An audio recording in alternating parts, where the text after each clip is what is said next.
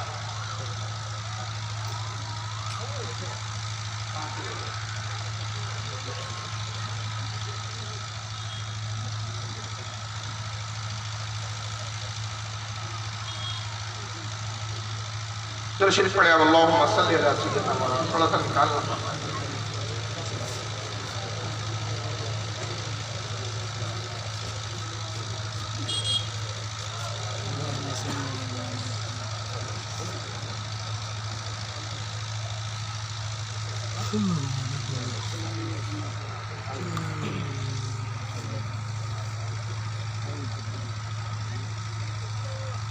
دیکھیں کیا ہے امام قاضی عیاض، جامع ترمذی، معاف کیجیے قاضی عیاض دوسری حدیث ہے وہ چھوڑ دیا رہا ہوں، چلیے وقت بچاتا ہوں، حالانکہ جامع ترمذی آپ کے سامنے پیش کر رہا ہوں، یہ حدیث کی کتاب ہے۔